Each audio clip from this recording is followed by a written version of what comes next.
You killed her. You strangled her because you couldn't stand her any longer.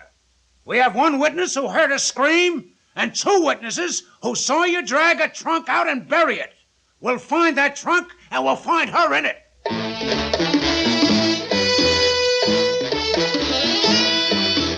Theater 5 presents A Dream of a Scheme.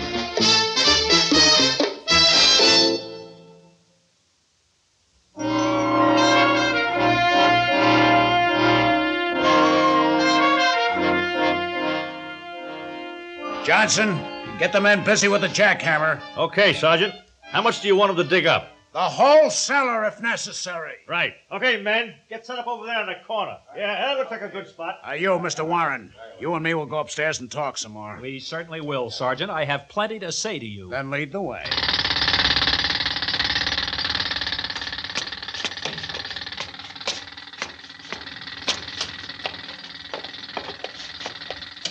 All right.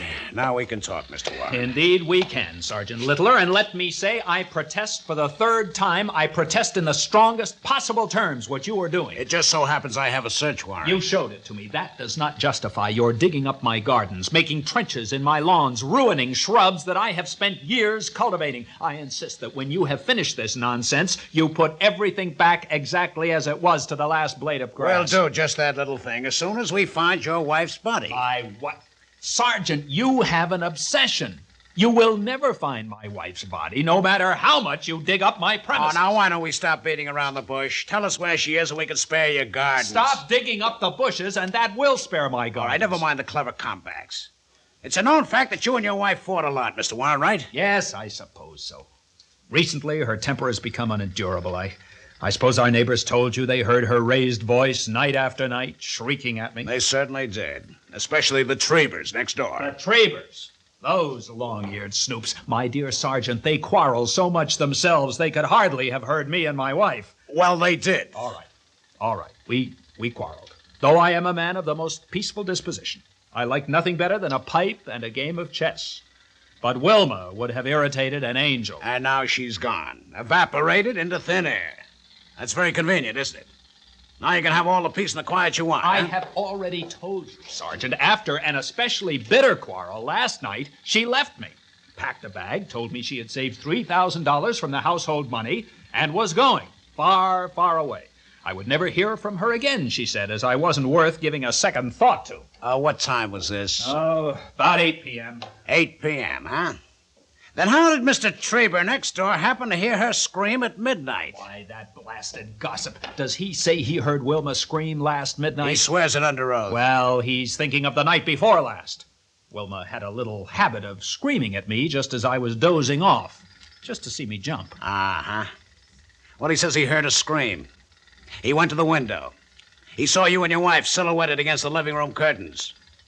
You were throttling her. Oh. Fred Treber's imagination is running out of control. He may have seen something like that 2 nights ago. Now, I had to help Wilma get her necklace unclasped.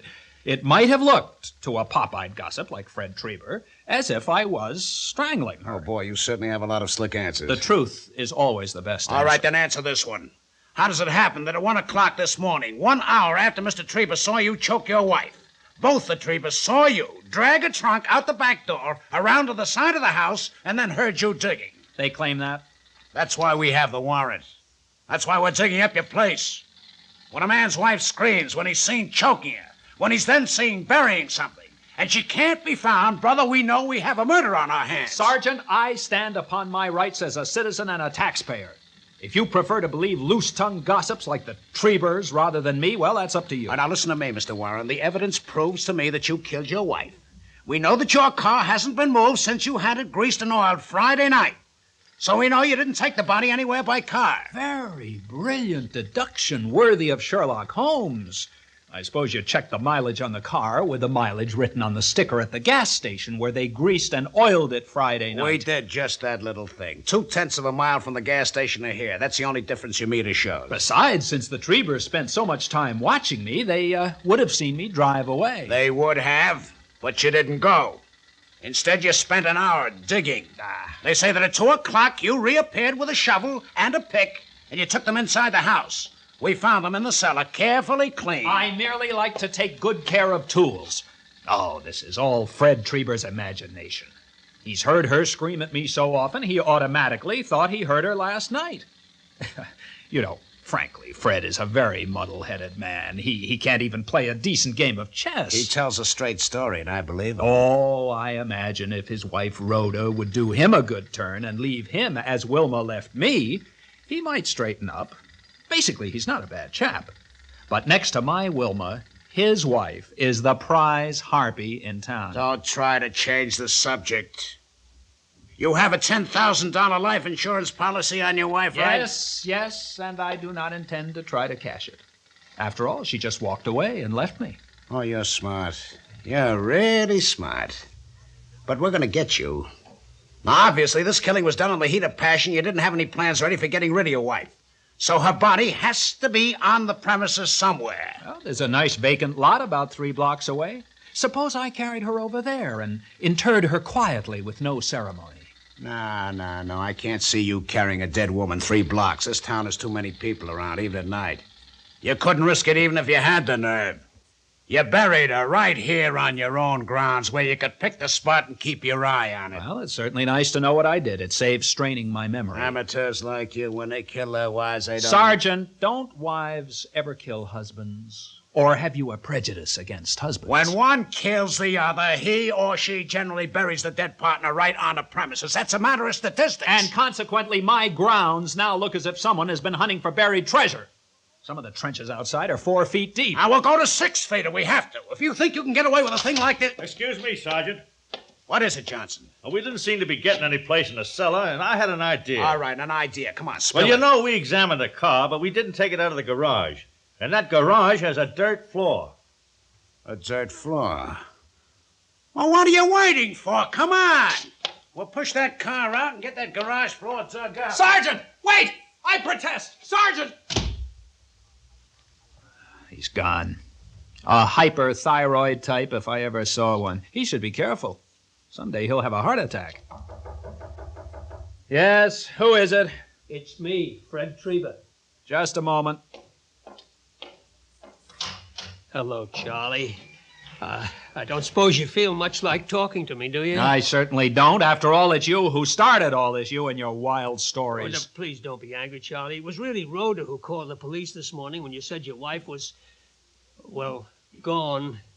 Personally, I'm sure there's a natural explanation for everything. You're sure. Meanwhile, will you just look at my grounds? Will you look at my lovely flower beds? I have you to thank for this destruction of years of patient effort. Honestly, it was Rhoda. You know what she's like. I told her Wilma is always screaming, and if you felt like burying a trunk in the middle of the night, that was strictly your business, and we shouldn't be nosy. You're the one who said he heard Wilma scream. You're the one who said he saw me choking her. What you need, Fred, is a good psychiatrist. Oh, now, that's unfair, Charlie. That's really unfair. I came over here hoping we could make up and still be friends. You, Warren, you in the door there.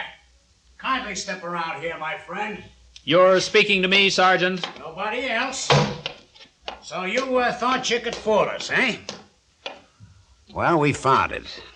Found what, may I ask? First, we found loose soil underneath your car in the garage. Oil-stained dirt. That was very clever, staining the ground with oil and parking your car directly above it. What'd you do that for, Charlie? Be quiet, Fred. Sergeant, would you please explain what you're leading up to? I'm telling you that we found the trunk you buried. Now, you watch us dig it out and open it. And try to think of some fancy explanation for what we're going to find inside that trunk.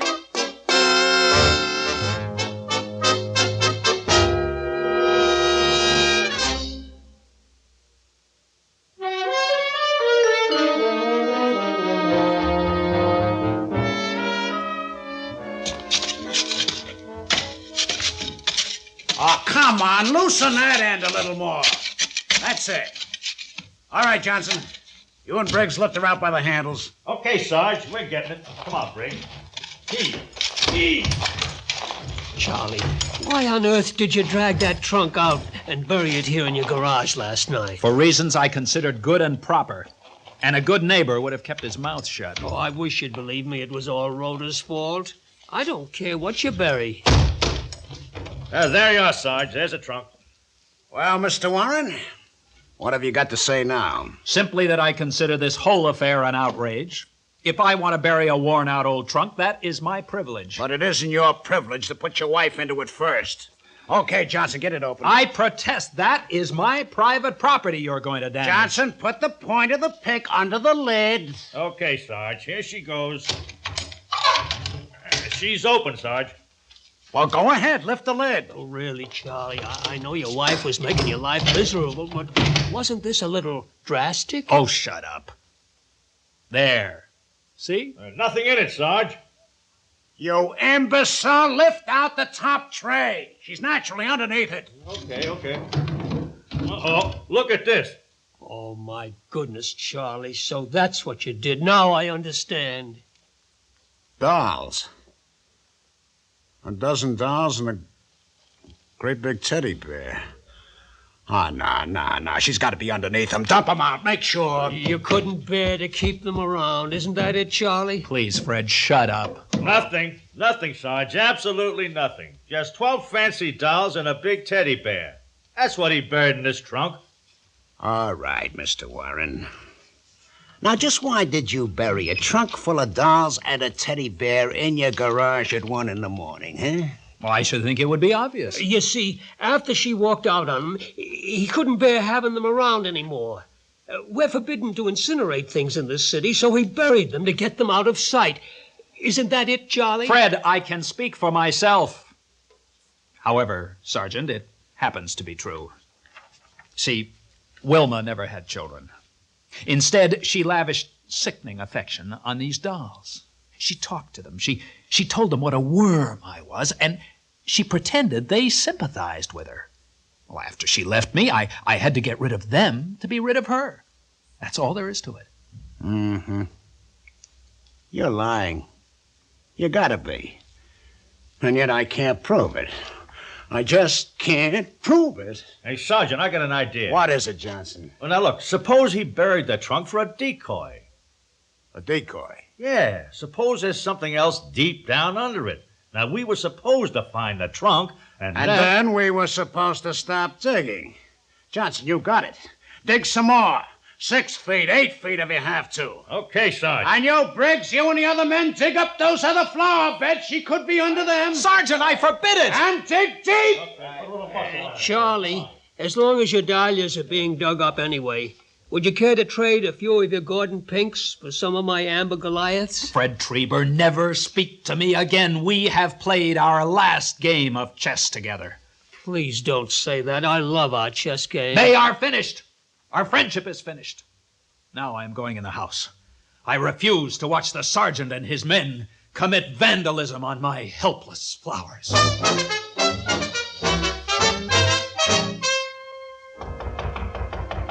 Come in. No, it's you, Sergeant. Well, what have you found now? Nothing. Absolutely nothing. A whole day of digging, and we just have a trunk full of dolls. Are you prepared to believe now that Wilma just walked out on me taking $3,000 she saved from the household money? I don't know what to believe. I'm just sure you didn't take her any place in the car, and you didn't carry her any place, so she's got to be here, right here still. But if you can't find her, you must be incompetent. Isn't that what you're really saying? No, blast it, I know my business. If I can't find her, well, maybe your story is true. This isn't easy, but I apologize, Mr. Warren. I will accept your apology on one condition, that you undo all the damage, fill in all the holes, and restore my garage, lawn, and gardens to their former condition, or as nearly as possible. We'll do that. It's quitting time today, but tomorrow a crew from the city building and grounds department will be over to fill up all the holes. And take away that trunk full of abominable dolls and burn them. We'll do that. You know, in a way, I hardly blame you. For what, may I ask? For whatever you did, if you did it. Any woman who would talk to a bunch of dolls and tell them her husband was a no-good crumb has got something coming to her. Well, good night, Mr. Warren, and no hard feelings, huh? I only wish I knew what you really did with her.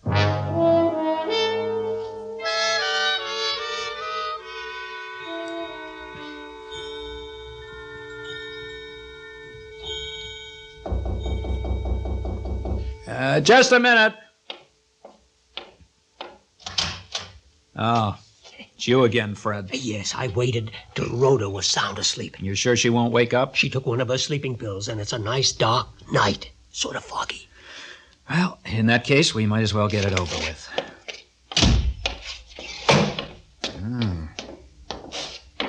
Hey, it is dark out, isn't it? Yes. I can hardly see you. That's what we want, isn't it? Follow me. I can find my way around in the dark. I'm right behind you. You know, Fred, I think you rather overdid things this morning. Oh, I was just trying to seem like the simple-minded neighbor and keep the cops suspicious so they'd go on digging the way you wanted them to. Well, here we are. I'll unlock the door. Come on inside. Quick. Now we can risk using my penlight. This tool shed of mine hasn't any windows. I know. That's why I suggested it. Here we are. A little light. Oh, there she is, Charlie. Just as natural as life. Hello, Wilma. Having a good rest in that wheelbarrow? Do you have to talk to her? It's sort of macabre. Well, it's the only time I've ever been able to speak to her when she couldn't yell back at me. You see, Fred, I told you it would work. If I hid her in your tool shed, they would search my property. But you were the one who informed on me, so naturally they'd never think of searching your property. It worked out just the way you said it would. It's a dream of a scheme, Charlie. Oh, I had to do it. I couldn't stand life with Wilma any longer. Now, this is what we're going to do. The police left a hole almost 7 feet deep in my garage. Now we'll put her there. Then we'll put in a lot of dirt.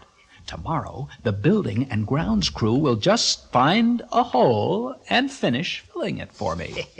She'll be gone forever, and one place the police will never, never search again is the place they have already dug up. Oh, it's sheer genius. But do we really have to wait a whole year before I can try it, too? Oh, we certainly do, Fred. We certainly do. That was my idea, and you agreed to wait a full year, at least. You see, then the sergeant can come over and dig up your place while your wife is in my basement. He'll dig and dig and dig. Hey, Charlie. Charlie. Charlie. Charles, wake up, Charles, wake up. What is it? You were having a nightmare. You were calling out dig, dig, dig, and laughing insanely. Oh, yeah. So I was. I was dreaming about my garden. Your garden. Well, I made up my mind. All those flowers are coming up, and I'm going to plant some real nice evergreen shrubbery like the Treebers have. Wilma, you wouldn't.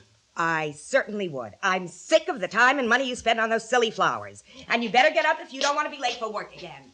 A dream. It was all just a dream, but it seemed so real. As if it had actually happened. As if it had actually happened. Yes.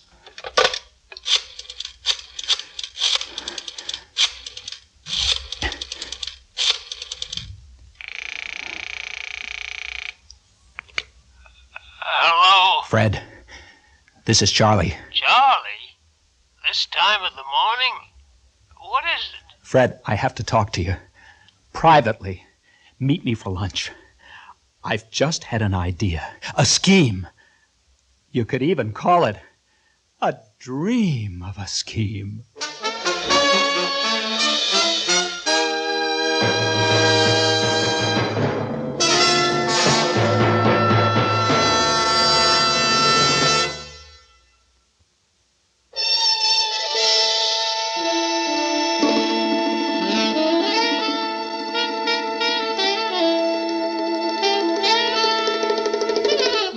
Theater 5 has presented A Dream of a Scheme, written by Robert Arthur and directed by Ted Bell. In the cast, Elliott, Reid, Arlene Walker, Ralph Bell, John McGovern, and Jack Hurdle. Audio engineer Neil Pultz. Sound technician Ed Blaney. Script editor Jack C. Wilson. Original music by Alexander Vlastotsenko. Orchestra under the direction of Glenn Osser. Executive producer for Theater 5, Ted Bell. We invite your comments. Write to Theater 5, New York 23, New York. That's Theater 5, New York 23, New York. This is Fred Foy speaking.